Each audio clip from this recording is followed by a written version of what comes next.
Weekend exclusives ఆలోచింపజేసే సంఘటనలు, ఔరా అనిపించే విషయాలు, మనసును తట్టి లేపే సందర్భాలను కళ్ళ ముందుంచే వీకెండ్ ఎక్స్క్లూజివ్స్కి హార్టీ వెల్కమ్. షావుకారుపేట ఇచ్చట అన్ని వస్తువులు కారు చౌక. గో సంరక్షణకు అరుణోదయం. ఆకలి తీర్చిన అన్నపూర్ణమ్మ. ఇలాంటి ఇంట్రెస్టింగ్ టాపిక్స్తో ఈ వారం వీకెండ్ ఎక్స్క్లూజివ్స్ రెడీ. గోమాతను ఆరాధిస్తే సమస్త దేవతలను ఆరాధించినట్లేనని హిందువులు భావిస్తారు. ఆవు ప్రతి అణువులోనూ దేవతామూర్తులు ఉంటారని పురాణాలు చెబుతున్నాయి. గోమాతను పూజిస్తే ముక్కోటి దేవతలకు పూజలు చేసినంత పుణ్యఫలం కలుగుతుందని భక్తుల విశ్వాసం. గోవుకు నమస్కరించి ప్రదక్షిణ చేస్తే భూమండలమంతా ప్రదక్షిణ చేసినంత ఫలం కలుగుతుందని నమ్మకం. ఇంతటి విశిష్టత కలిగిన గోవులను కళేబరాలకు పంపడాన్ని అడ్డుకునే ప్రయత్నం చేస్తున్నాయి అనేక స్వచ్ఛంద సంస్థలు. అయినా ఏదో ఒక రకంగా నిత్యం గోహత్యలు జరుగుతూనే ఉన్నాయి. మరీ ముఖ్యంగా దేశవాళీ గోవులు అంతరించిపోయే దశకు చేరుకున్నాయి. ఈ నేపథ్యంలోనే బెంగళూరుకి చెందిన అరుణ్ శాస్త్రి చేస్తున్న ప్రయత్నం అందరినీ ఆలోచింపజేస్తుంది. మంచి కంపెనీలో ఐటీ ఉద్యోగం, 1,50,000కు పైగా జీతం. కానీ అతనికి అవేవి సంతృప్తినివ్వలేదు. ఒకరోజు కలేబాలకు తరలి వెళ్తున్న ఆవును చూసి చలించిపోయాడు. ఆ సమయంలో ఆ ఆవును రక్షించాడు. అప్పటి నుంచి ఇప్పటి వరకు కూడా దాదాపు 40 ఆవులను రక్షించి గోశాలను ఏర్పాటు చేశాడు.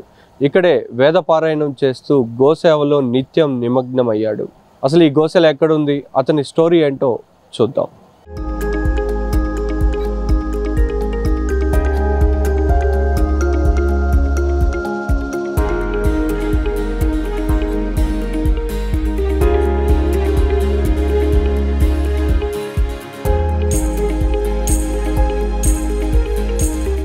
మన దేశంలో పాడి పంటలకు విడదీయలేని అనుబంధం ఉంది. పూర్వం వ్యవసాయ పనులకు ఇంట్లో ఉన్న పశువులని ఉపయోగించేవారు. అంతేకాదు వాటి ద్వారా వచ్చే పాల ద్వారా ఆదాయాన్ని పొందేవారు. ఇలా పాడి పంటల రెండిటి అనుసంధానంతోని రైతులు లాభసాటి వ్యవసాయం చేసేవారు. గోవులను ఇంట్లోనే కుటుంబ సభ్యుల్లా చూసుకుంటూ వాటిని పేర్లు పెట్టి పిలిచేవారు.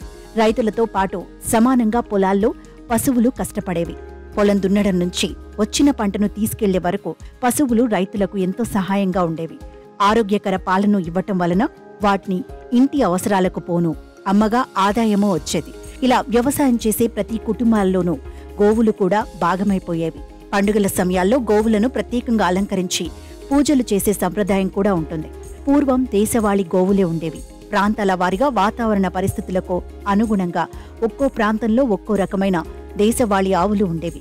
కాలం మార్పుతో పాటు అధిక పాల ఉత్పత్తి కోసం ఆవుల్లో కూడా అనేక రకాల జాతులు వచ్చేశాయి. ఎంతో విశిష్టత కల దేశీ గోవులు అంతరించిపోతున్నాయి. ఇలా అంతరించిపోతున్న గోవులను రక్షించేందుకు బెంగళూరులో అద్వైత గోశాలను ఏర్పాటు చేశారు.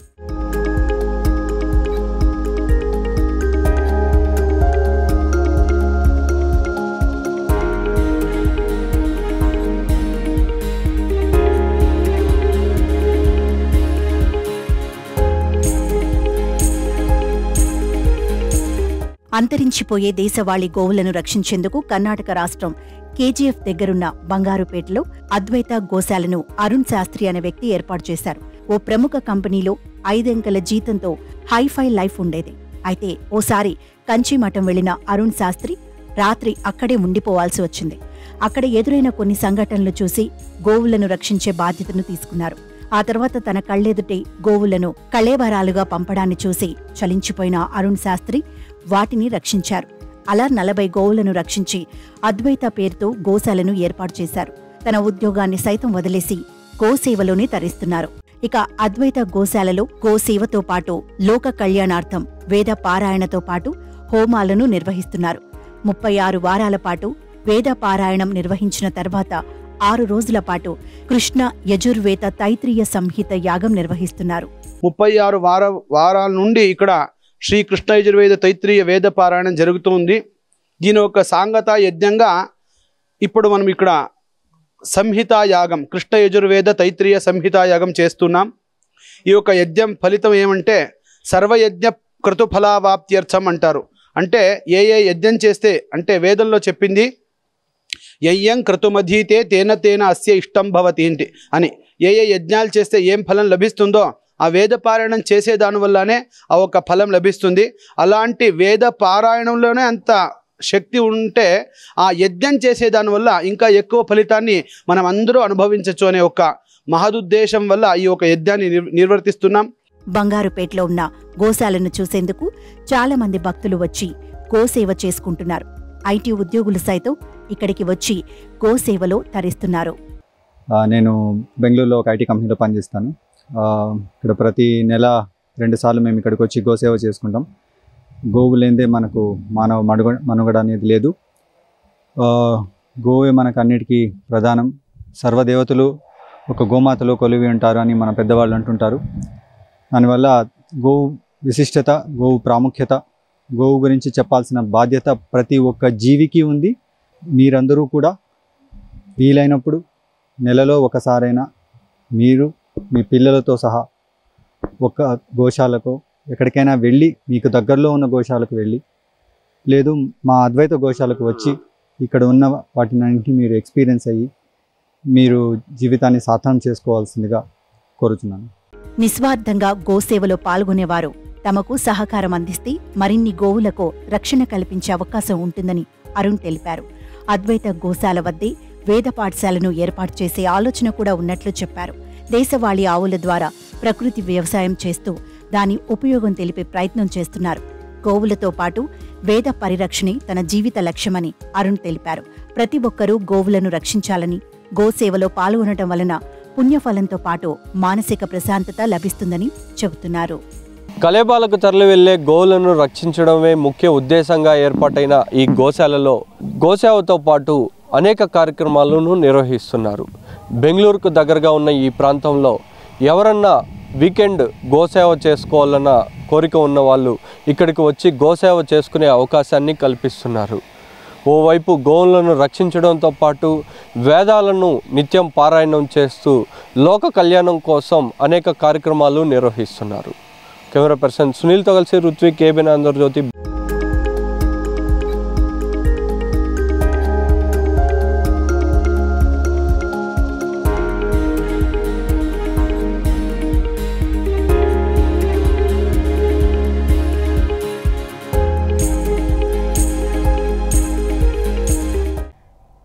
పగలు రాత్రి అనే తేడా లేకుండా తన ఇంటికి వచ్చిన వారి ఆకలి తీర్చే గొప్ప మనసున్న మహాతల్లి, అన్నం పెట్టే అన్నపూర్ణగా ఆమె కీర్తి విశ్వవ్యాప్తమైంది.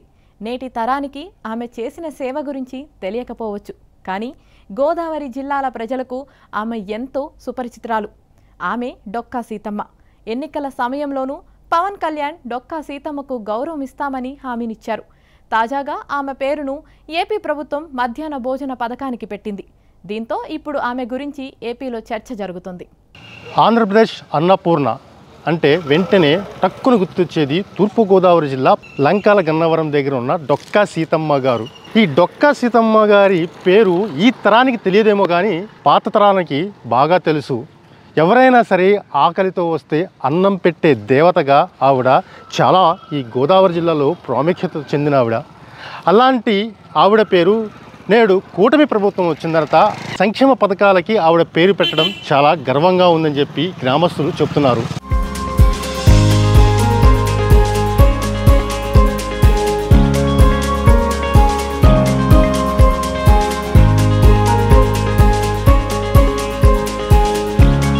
డొక్కా సీతమ్మ గోదావరి జిల్లాలో ఈ పేరు తెలియని వారుండరు. తమ ఇంటికి ఎవరొచ్చినా, ఏ సమయంలో వచ్చినా లేదు అనే మాట లేకుండా అందరి ఆకలి తీర్చిన గొప్ప వ్యక్తి డొక్కా సీతమ్మ. తూర్పుగోదావరి జిల్లాలో 1841లో జన్మించిన డొక్కా సీతమ్మ ఆంధ్ర అన్నపూర్ణగా పేరుగాంచారు. అన్ని దానాల్లోకెల్లా అన్నదానం గొప్పది. అన్నం పరబ్రహ్మ స్వరూపం వంటి సూక్తులు చెప్పడం కంటే ఆచరించడం చాలా కష్టం. కానీ ఈ విషయంలో ఇప్పటికే డొక్కా సీతమ్మకు ఎవరూ సాటే రారు. ఆస్తులన్నీ కరిగిపోయి కష్టాలు వెంటాడిన జీవిత చరమాంకం వరకు ఆమె నిత్య అన్నదానాన్ని కొనసాగించారు. అన్నం పెట్టే అమ్మగా చరిత్రలో నిలిచిపోయారు. అందుకే ఆమె చేసిన సేవలకు అప్పటి మద్రాస్ గవర్నర్ ప్రశంసా పత్రాన్ని అందించారు. సంపన్న కుటుంబం కానప్పటికీ చిన్ననాటి నుంచే సీతమ్మకు సేవాగుణం ఉండేది. ఆమె చేస్తున్న సేవకు తల్లిదండ్రులు కూడా మద్దతుగా నిలిచారు. ఇక వివాహం అయిన తర్వాత కూడా ఆమె పేదలకు ఆకలి తీర్చడం మానలేదు. భర్త జోగన్న సాయంతో దాన ధర్మాలు కూడా చేశారు. కులమతాలకు అతీతంగా ఏ వేళ వచ్చినా విసుక్కోకుండా వచ్చిన వారిని ఆదరించి అన్నం పెట్టి వారి ఆకలి తీర్చేవారు. తాజాగా ఏపీలోని కూటమి ప్రభుత్వం మధ్యాహ్న భోజన పథకానికి డొక్కా సీతమ్మ పేరు పెట్టి ఆమెకు మరింత గౌరవాన్ని కల్పించారు.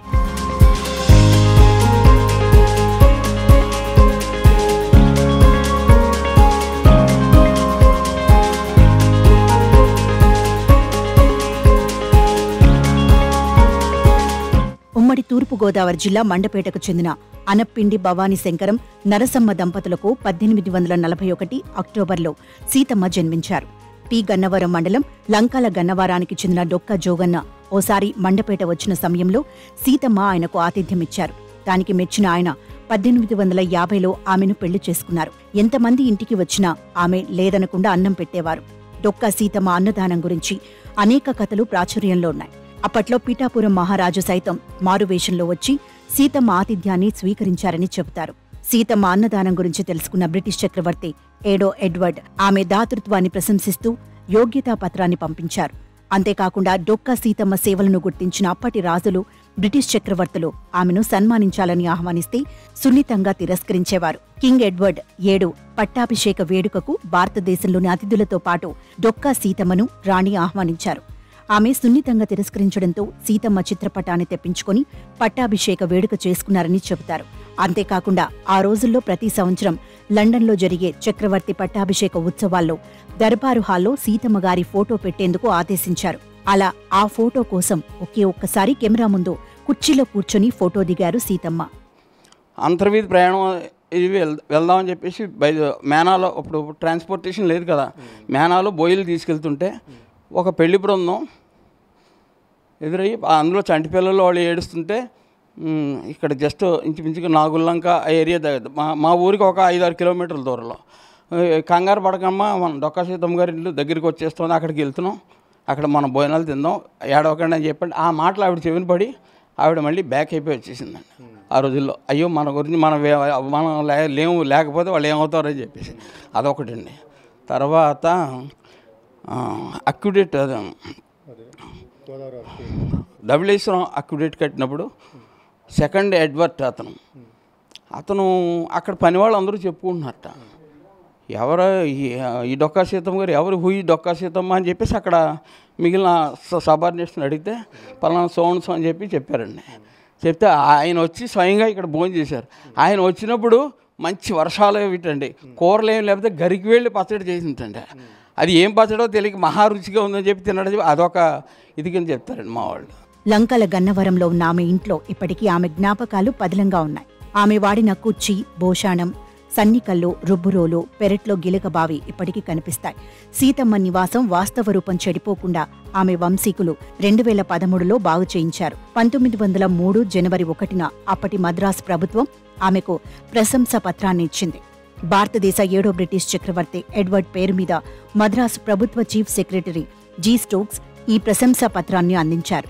ఇక ఆంధ్రప్రదేశ్ అన్నపూర్ణగా పేరుగాంచిన డొక్కా సీతమ్మ పేరు మీదని పి గన్నవరం దగ్గర వైనతేయ గోదావరిపై అక్విడక్ట్ ను నిర్మించారు. 2000వ సంవత్సరంలో అప్పటి సీఎం చంద్రబాబు దాన్ని ప్రారంభించారు. నా పేరు డొక్కా భీమ వెంకట సత్య కామేశ్వరరావు. ఆవిడ నాకు మా నాయనమ్మ గారు అవుతారు. నేను 2013లో మా అన్నదమ్ములందరూ కలిపి 4 కుటుంబాలు 40 లక్షల రూపాయలు వ్యయంతో ఈ ఇల్లు, పెరడు, కాంపౌండ్ వాళ్ళు అన్నీ కూడా నిర్మించి ఉన్నాము. ఈ ఆవిడ వాడిన వస్తువులు ఇల్లు ఒకటి, మా కుర్చీ, ఆవిడ భోషాణం, రుబ్బురోలు, సనికిలి, తర్వాత పెరట్లోనేమో నుయ్యండి, అవన్నీ బాగు చేసి కూడా 40 లక్షల రూపాయలతో వ్యయంతో ఇక్కడ బాగు చేసి పెట్టాం. గత సంవత్సరం ఎన్నికల ప్రణాళికలో పవన్ కళ్యాణ్ గారు పి గన్నవరం వచ్చినప్పుడు డొక్కా సీతమ్మ అన్న క్యాంటీన్కి బదులు డొక్కా సీతమ్మ క్యాంటీన్ అని పెడతామని అన్నారు. అదే ఈ సంవత్సరంలో 2024లో ఎన్డీఏ గవర్నమెంట్లో ముఖ్యమంత్రి నారా చంద్రబాబు నాయుడు గారికి, డిప్యూటీ సీఎం పవన్ కళ్యాణ్ గారికి, లోకేష్ గారికి, ఐటీ మినిస్టరు వారికి మా కుటుంబం తరఫున ధన్యవాదాలు చెప్తున్నాం సార్. అలాగే ఈ రోజున మధ్యాహ్న భోజన పథకానికి డొక్కా సీతమ్మ పేరు పెట్టడం అన్నది చాలా మేము ఆనందదాయకం, మా కుటుంబం నుంచి చాలా ఆనందపడుతున్నాం.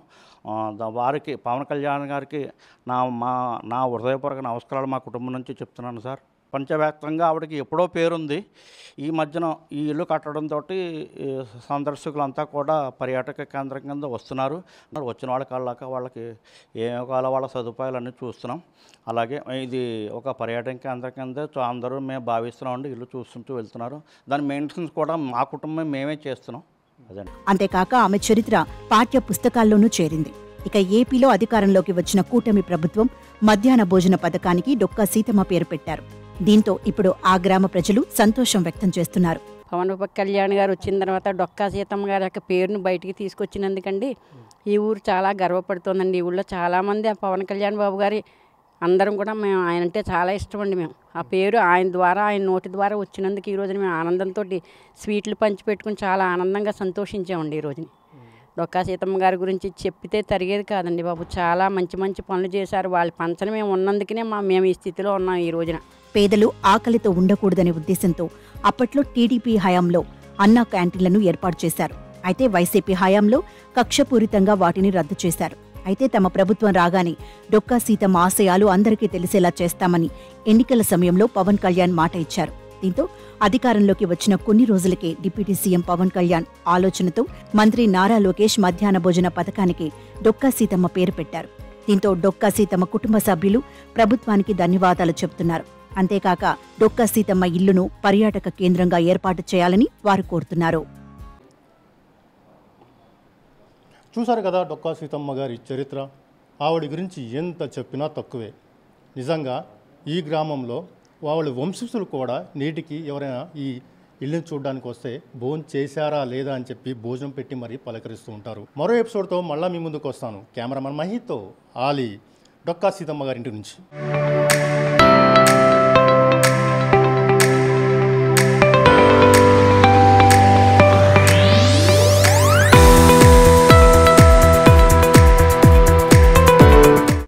షాపింగ్ చేయడం అనేది చాలా మందికి అలవాటు ఉంటుంది. ఆడవారి గురించి అయితే ప్రత్యేకంగా చెప్పనక్కర్లేదు. షాపింగ్ అంటే అట్టే వాలిపోతారు. రోడ్ సైడ్ షాపింగ్ని సైతం చాలామంది ఇష్టపడుతుంటారు. తక్కువ ధరకు మంచి వస్తువులు వస్తే ఎవరు వద్దంటారు? అలాంటి ఓ షాపింగ్ ఏరియానే చెన్నైలోని షావుకారుపేట మార్కెట్. వారంతో సంబంధం లేకుండా ఇక్కడ నిత్యం వేల మంది షాపింగ్ చేస్తూనే ఉంటారు. మరి ఆ మార్కెట్ స్పెషాలిటీలు ఏమై ఉంటాయి? Watch the story.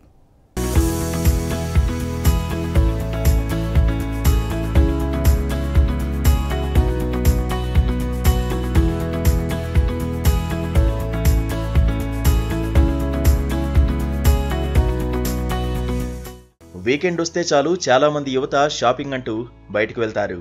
కొందరు మాల్స్కు వెళ్తే ఇంకొందరు స్ట్రీట్ మార్కెట్కు వెళ్తుంటారు. ఇండియాలో స్ట్రీట్ మార్కెట్లకు ఉన్న డిమాండ్ వేరని చెప్పాలి. ఎప్పుడూ రద్దీగా ఉంటాయి. వ్యాపారులు కూడా కొత్త కొత్త ఐటమ్స్ పెట్టి తక్కువ ధరలకే అందిస్తారు. కస్టమర్స్ను ఆకర్షిస్తుంటారు. ఇలాంటి ఒక స్ట్రీట్ మార్కెటే తమిళనాడు రాజధాని చెన్నైలో ఉంది. అదే షావుకారుపేట మార్కెట్. ఇక్కడ ఎన్నో వస్తువులు తక్కువ ధరకే దొరుకుతున్నాయి. దాంతో ఈ మార్కెట్ ఎప్పుడు కస్టమర్లతో కిటకిటలాడుతోంది. ప్రస్తుతం మనం ఉన్నాము చెన్నైలోని ఫేమస్ ఏరియా షావుకారుపేట్. వందల సంవత్సరాల చరిత్ర గల ఈ ఏరియా ఎప్పుడు కూడా జనాలతో, షాపింగ్ చేసే వాళ్ళతో రద్దీగా ఉంటుంది. దాదాపు 18వ శతాబ్దంలో వ్యాపారం చేసేవాళ్ళు, వర్తకులు, సిల్క్ మర్చెంట్స్, అలాగే డైమండ్ మర్చెంట్స్ వచ్చి ఈ ఏరియాలో సెటిల్ అయిన కారణంగా ఈ ఏరియాలో ఎప్పుడూ కూడా వ్యాపారస్తులు అలాగే వ్యాపారవేత్తలతో షాపింగ్ చేసే వాళ్ళతో కిటకిటలాడుతుంది. ఈ ఏరియాలో చాలామంది నార్త్ ఇండియన్స్ ఉన్న కారణంగా ఈ ఏరియాని లిటిల్ నార్త్ ఇండియా అని కూడా అంటుంటారు. ఈ ఏరియాకి షావుకారుపేట అని ఎందుకు పేరు వచ్చిందంటే, షావుకార్ అంటే వ్యాపారం, పేట అంటే ప్రాంతం. చాలామంది వ్యాపారం చేసేవారు, వర్తకులు ఈ ఏరియాలో ఉన్న కారణంగా ఈ ఏరియాకి షావుకారుపేట అనే పేరు వచ్చింది. ఇక్కడ చాలామంది నార్త్ ఇండియన్స్ ఉన్న కారణంగా ఎన్నో జైన్ టెంపుల్స్ కూడా మనం చూడొచ్చు. ఇరుకైన స్ట్రీట్స్, ఎంతో పాతపడ్డ భవనాలు ఉన్నప్పటికీ ఎప్పుడూ కూడా షాపింగ్ చేసే వాళ్ళతో ఈ ఏరియా అంతా కిక్కిరిసిపోయి ఉంటుంది.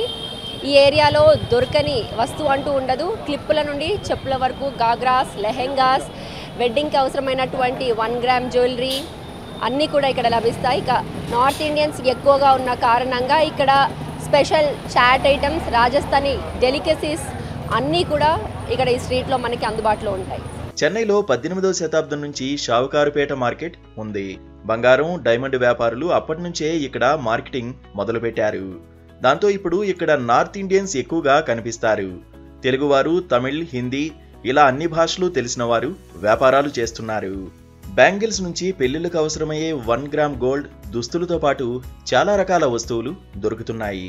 ఉదయం 7 గంటల నుంచే ఇక్కడ జనాలు షాపింగ్ చేయడానికి వస్తుంటారు. సాయంత్రం 6 గంటల నుంచి రాత్రి 11 గంటల వరకైతే ప్రత్యేకంగా చెప్పనక్కర్లేదు. వీకెండ్స్ వస్తే రద్దీ రెట్టింపయ్యి కాలు పెట్టే సందు కూడా దొరకదు. మింట్ వీధి షావుకారుపేట మార్కెట్లో ప్రత్యేకమని చెబుతున్నారు. ఈ వీధి క్లాక్ టవర్ నుంచి దక్షిణ రైల్వే ప్రధాన కార్యాలయం వరకు దాదాపు 3 కిలోమీటర్ల పొడవు ఉంటుంది. షావుకారుపేటలో లో కాస్ట్లో వస్తువులు మాత్రమే కాదు, నోరూరించే నార్త్ ఇండియన్ ఫుడ్ కూడా దొరుకుతుంది. ఈ ప్రాంతానికి వచ్చిన వారు కాకడ స్వీట్ హౌస్ ను కంపల్సరీగా సందర్శిస్తుంటారు. కచోరీలు, పావుబాజీ, బాదం పాలు, చల్లని లస్సీని టేస్ట్ చేయకుండా ఎవరు షాపింగ్ పూర్తి చేయరు. ఇది మింట్ స్ట్రీట్ మేడం. ఇది చాలా పబ్లిక్ ఏరియా. ఇక్కడ వ్యాపారంలో చాలా బాగా నడుస్తాయి. ఇంకా రకరకాల ఐటాలు దొరుకుతుంటాయి ఇక్కడ ప్రతి ఒక్క ఐటెం ఎక్కువ మంది ఇక్కడ ఫుల్ ఫేమస్ ఉంటారు మేడం. ఇక్కడ అన్ని ఆల్మోస్ట్ చీరలు కానీ, తర్వాత బ్యాంగిల్స్, గాజులు, ఇంకా అన్ని ఐటాలు ఇక్కడ ఏదైనా కానీ మింట్ స్ట్రీట్ ఫేమస్. ఇక్కడ స్వీట్ హౌస్ ఉంది అన్నమాట, కాకడ స్వీట్ హౌస్. అది ఇంక నెంబర్ 1 అనమాట. అక్కడ మూలలో బాదం పాలు ఉంటాయి. అక్కడ కూడా చాలా మంచిగా ఉంటాయి మేడం. మామూలుగా ఉంటుంది. ఈవినింగ్ ఒక 3 నుంచి 8 o'clock వరకు చాలా రష్ ఉంటుంది మేడం. ఇంకా అన్ని ఐటెం రకరకాల ఐటాలు ఈ షావుకారుపేటలో మింట్ స్ట్రీట్ ఫేమస్. షావుకారుపేట అంటే ఇక్కడ మొత్తం రకరకాల చైన్ ఐటెం కానీ, వేరే వేరే డిజైన్ ఐటాలు, సారీస్, అవన్నీ రకరకాల ఐటాలు ఉంటాయి. అన్నీ ఆల్మోస్ట్ నెంబర్ 1 స్వీట్లు అక్కడ అదే ఫేమస్ అన్నమాట. ఇవి షావుకారుపేటలో అదే ఫేమస్. జనం మొత్తం ఆల్మోస్ట్ అక్కడక్కడ నుంచి షావుకారుపేట మింట్ స్ట్రీట్ అంటే ఇదే చిన్నమర కోయిల్ ఫేమస్. చుట్టుపక్కల పల్లెటూరు నుంచి వస్తుంటారు. ఇంకా అయినా కూడా రకరకాల వేరే ఊర్ల నుంచి వచ్చి కూడా షావుకారుపేటలోనే వచ్చి బిజినెస్ చేసుకొని ఏమైనా హోల్సేల్ అంగట్లు ఉంటే హోల్సేల్ అంగట్లు తీసుకుని వెళ్తారు. ఇక్కడికి కాలేజీ విద్యార్థులతో పాటు ఉద్యోగులు వస్తున్నారు. పలువురు యూట్యూబర్లు ఇక్కడికి సంబంధించిన షాపుల గురించి వీడియోలు చేసి అప్లోడ్ చేస్తున్నారు. దాంతో నెటిజన్లు వాటిని చూసి ఐటమ్స్ నచ్చి ధర కూడా తక్కువని తెలియడంతో క్యూ కడుతున్నారు. స్టైల్గా కనిపించాలనే ఉద్దేశం ఉన్నవారు ఎక్కువగా ఈ మింట్ స్ట్రీట్కు వచ్చి నచ్చిన వస్తువులను కొనుక్కుని పట్టుకెళ్తున్నారు. నార్త్ ఇండియన్స్ ఉండడం వల్ల జైన ఆలయాలు కూడా సందర్శకులను ఆకర్షిస్తున్నాయి. హోలీ పండుగను ఈ ஸ்ட்ரீட்ல பிரத்யேகంగా ஜருப்புకుంటారట. யூடியூப்ல பார்த்தோம். இங்க ஒரு ஷாப் வந்து ரொம்ப ஃபேமஸ்னு சொல்லிட்டு யூடியூப்ல போட்டுருந்தாங்க. ட்ரெஸ் பர்ச்சேஸ் பண்றதுக்காக இங்க வந்திருக்கோம். அப்புறம் இங்க லெஹங்காஸ்லாம் நல்லா இருக்கும் கலெக்ஷன்ஸ்னு சொன்னாங்க. அதுக்காக பார்க்கிறதுக்காக இங்க இதுதான் ஃபர்ஸ்ட் டைம் எங்களுக்கு. யூடியூப்ல ஆல்ரெடி சர்ச் பண்ணி பார்த்துருக்கோம். யா ஓகே இப்போ இதான் பார்க்க போகிறோம். என்னென்ன லெஹங்காஸ், ஜுவல்லரிஸ் நிறையா டிஃப்ரெண்ட்டாக ட்ரை பண்ணலாம். அப்புறம் அந்த சைடு போனால் ஃபுட் ஐட்டம்ஸு, அப்புறம் ட்ரெஸ் அஃபோர்டபுளாக இங்கே கிடைக்கும்னு சொன்னாங்க. அதுக்காக Tell Saukars are here that side the Saukarpet came. And foods and all Jain foods, pani puri and all very famous, kachoris, kakada. Too much crowd is on Sunday. After evening 3 to 8 lot of crowds are there. Morning sometimes yeah, really Rakhi celebration is there. Jain Chomasa is there. We used to, our priest used to come for 4 months and stay. Very nice place. Very nicely they used to do. Some colors used to put on everybody and play with water. Sowcarpet street మార్కెట్లో వ్యాపారాలు చేసేవారు ప్రభుత్వానికి పన్నులు కడుతున్నారు. ఇక్కడ నుంచి రాష్ట్ర ప్రభుత్వానికి వెళ్లే ఆదాయం కూడా భారీగానే ఉంటుందని పలువురు చెబుతున్నారు.